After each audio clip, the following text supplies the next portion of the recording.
Mga kapuso, patuloy pong pinagdedebatihan sa Kongreso ang kontrobersyal na sin tax bill.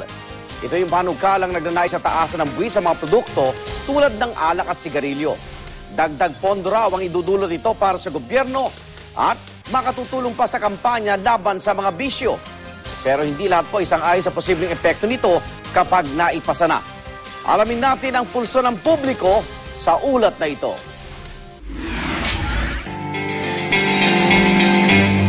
Iba't ibang bersyon ng sin tax bill ang pinagdedebatihan ngayon sa Kongreso. Pero iisa ang target ng mga ito. Itaas ang buwis sa mga tinatawag na sin products tulad ng sigarilyo. Dalawa raw ang pakay ng pagtataas ng buwis. Ang kumita ang gobyerno at mabawasan ang bilang ng mga naninigarilyo.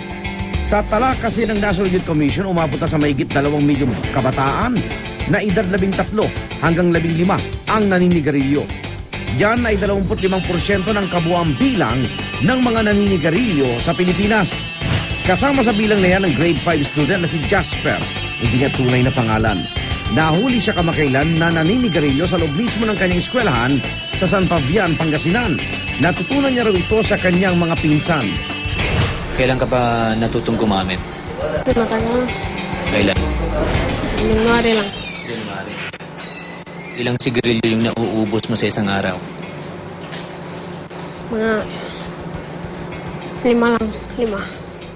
Ang iba niyang kaklase, nakita na raw ang paninigarilyo ni Jasper at pinipilit pa nga raw silang gumaya sa kanya. Pag hindi po kami sumama sa kanya, pupunitin niya kami. Pupunitin. Susuntukin. Susuntukin. Bukod sa peligro sa kalusugan, malaking gastos din daw sa gobyerno ang mga bisyo. Base kasi sa isang pag-aaral noong 2011, nasa 188 bilyong piso kada taon ang ginagastos ng gobyerno sa pagpagamot ng mga nagkakasakit dahil sa sigarilyo. Ang isyong ito ang isa sa mga nais ding masolusyonan sa pamagitan ng sin tax bill. Pero ang tanong, magkano nga ba dapat ang ipapataw na buwis? Si Senator Ralph Recto ang una naghain ng panukala sa Senado. Pero ang 15 to 19 billion pesos na target malikom ng bersyon ni Recto, kulang daw. Kaya gumawa ng sariling bersyon si Senator Franklin Drilon na siya umanong malapit nang maaprubahan. Kung maipapasa bilang batas, matadagdagan na hindi bababa sa 12 piso ang presyo ng kada pakete ng sigarilyo. Suportado ito ng Department of Education at Bureau of Internal Revenue. Pero may ilang pabor pa rin sa mas mababang dagdag na buwis.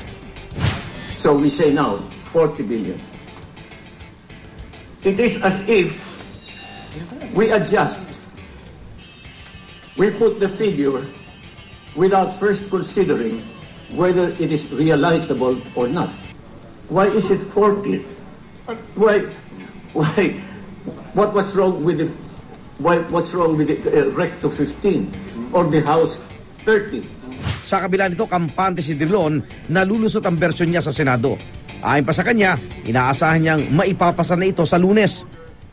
While we remain steadfast in our position that the sin tax reform legislation is a critical health reform measure in the exercise of the government of its police power. Hati naman ang opinyon ng publiko ukol rito. Di ko na usugot kay mawala ng sigarilyo o mahal na kayo, mga pugos ang uban nga wala trabaho.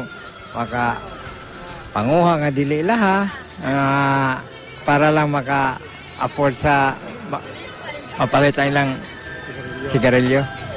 Approve kayo ko, kada ko gusto ng sigarilyo.